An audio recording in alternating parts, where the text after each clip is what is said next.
Garima Lohia is with us in the campus of Indian Institute of Public Administration. She has secured All India Rank 2. I welcome you, Garima. Thank you so much, sir. Thank you for your best wishes.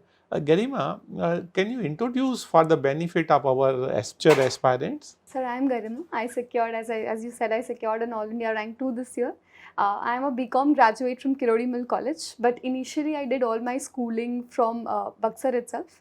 And thereafter I went on to do my graduation from Kirodi Mill College. And this was my second attempt at the civil service examination. What you did differently in this time compared to what you could not do in the first attempt? Right, sir. So I think it's very important to learn from your mistakes, and that is what I did. In my first attempt, I could not clear my CSAT paper by a thin margin. So in the second attempt, I made sure I practice a lot of CSAT and I do not ignore that paper. So that is what I did differently in the second attempt. Securing All India Rank 2 is really stimulating. Were you expecting that you will secure All India Rank 2? Right, sir. So I think wonders come to us as surprises, and so did this. I was expecting some or the other rank because I knew I had worked really hard this time in mains, but an All India rank 2 was out of my imagination, definitely. What is the strategy to be adopted for securing excellent marks in the exam? So I think everyone works their best, and dreaming of a rank is something that everyone dreams of. But the only strategy that I had in mind was that I would give my 100% every day. So every day when I go to sleep, I must be satisfied with my preparation of the day. I think discipline, consistency was two things that I always got hold of. How do you select the right resources in terms of your notes, your magazines, your books to meet the demand of the UPSC? Correct, sir. So I think internet is a double-edged sword these days. It provides you a lot of information overload, but I think toppers over the years have done their part well by streamlining that what are the resources that they have used and what they recommend. So I think relying on that and trusting your resource once you have picked it up. So trusting the basic resource that every topper uses over the years would work, and trusting that. In the first place, how to select those to trust those resources? Right, sir. So I think for every subject in the prelims and the mains, one book list is defined. That, for example, for polity, Lakshmikant is a book that has to be done. For example, history, Spectrum is a book that has to be done. So these are the basic resources that need to be picked up. And apart from that, general contemporary awareness via any newspaper is something which becomes indispensable in this examination. What are the factors important to decide the optional subject? Sir, there were three prime factors why I selected commerce and accountancy. A, my familiarity with the subject because I was a commerce graduate, was also pursuing CA. Second thing was the availability of good crisp material that could easily be studied for the mains examination. And third was the availability of a mentor, guide who would take test series, would support. So I think all three were available in case of commerce and accountancy. So for future aspirants, I would only suggest if there is a subject you take sufficient interest in, because you have to spend a lot of time with your optional. So if you are interested in that subject, it makes your work easier. Second is the availability of good material, mentors. I think that would be it. What are the factors to be considered to plunge into the test series, and to what extent those mock tests are important, and how many and how frequently they have to be taken, and what should be the spacing between two successive mock tests? So I think your performance becomes way better when you are calm. And to become calm in that main examination, you need to have stimulated that environment before. So this is exactly the idea behind any mock test, be it for prelims or for mains. Now for prelims, the speed or the frequency differs because you have to give it every 3 day or every 4 day. It becomes more frequent because it's a 2-hour MCQ test. But for mains, it becomes even more hectic because you need to practice giving 2 papers in 1 day, because that is how the actual examination happens. So it's a test of both your mental energy and your physical stamina as well.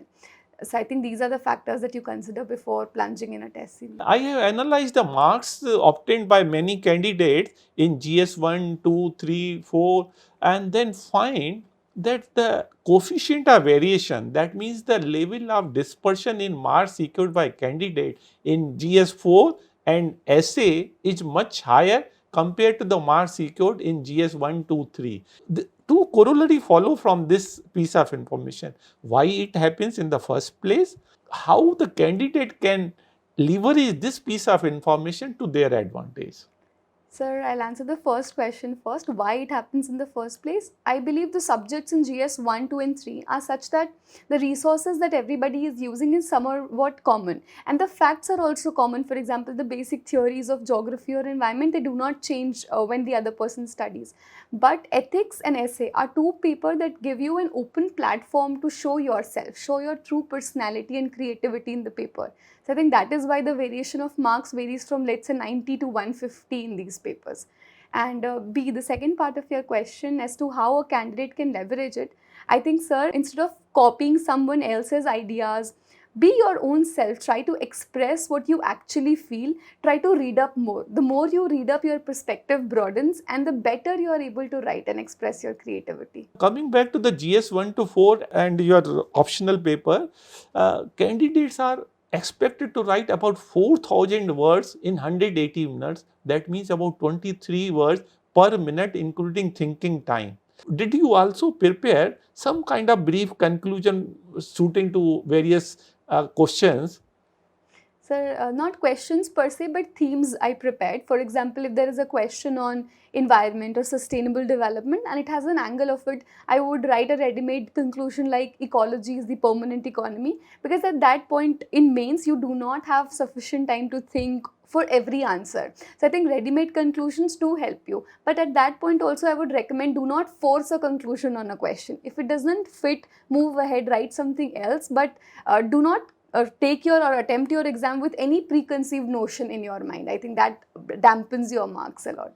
And even in essay and GS4, some candidates and then toppers, they recommend that you should have some kind of nice anecdotes a priori ready. What is your take and experience? Sir, I think it's a nice strategy to prepare and keep anecdotes ready, but that means that you have broad-based your area of studies, that you are well versed with a lot of anecdote, but that doesn't mean that you learn, mug up and go and specifically keep it in mind that you will start with this anecdote. Maybe that doesn't fit the essence or theme.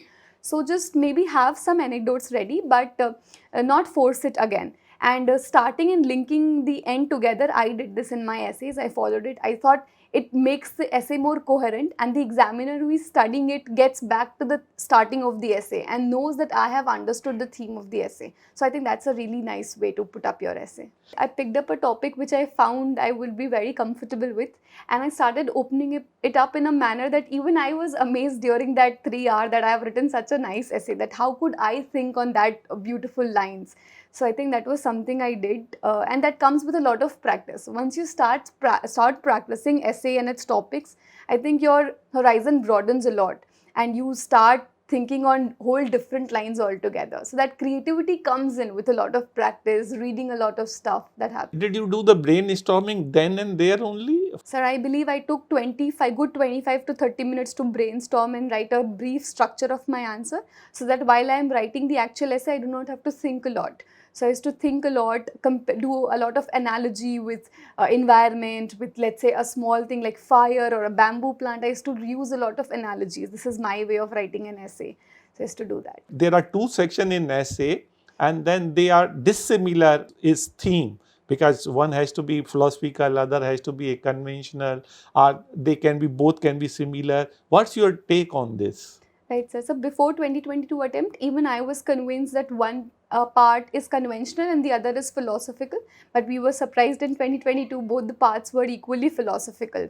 Your paper can surprise you any day, and UPSC is known for it. So I think be prepared for all the type of essays that you can, and prepare more on a philosophical topic than conventional, because conventional you will be able to write with the knowledge of the GS that you have prepared, but philosophical would require a lot of more interpretation and a lot of more practice. What are the socio-economic implication of development of IT technology in big cities in India? Sir, I think one big socio-economic implication that I can think of is development of new local families these days. That both the husband and the wife, they do not shift to each other's places, rather move to a third new place, giving rise to a whole new ecosystem there. So that is one thing which is happening, and it is giving a lot of source for mobilization to the people from tier 2, tier 3 cities who have been taking up jobs in cities like Bangalore, Mumbai, and shifting there, giving them a new lease of life. So I think that is one socio-economic implication. India is going to be a developed country by 2047. Now you will be at the helm of affairs. What steps you think are necessary to take right now so that we become developed country by 2047? So I think right now what is needed most is focus on infrastructure, because that is one thing that is the prerequisite of any developed country, and that is rightly being done also. Right now we see a lot of focus on infrastructure. The second is the all the reforms in governance that we see, use of technology, citizen centric governance, and reaching the last mile is something that is very important at this point of time, so that when we talk about a developed economy, everyone is moving together in that path.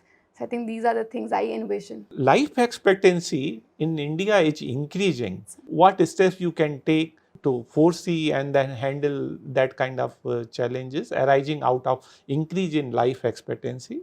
So I think increase in life expectancy is leading to a need of a lot of geriatric care that would come up now.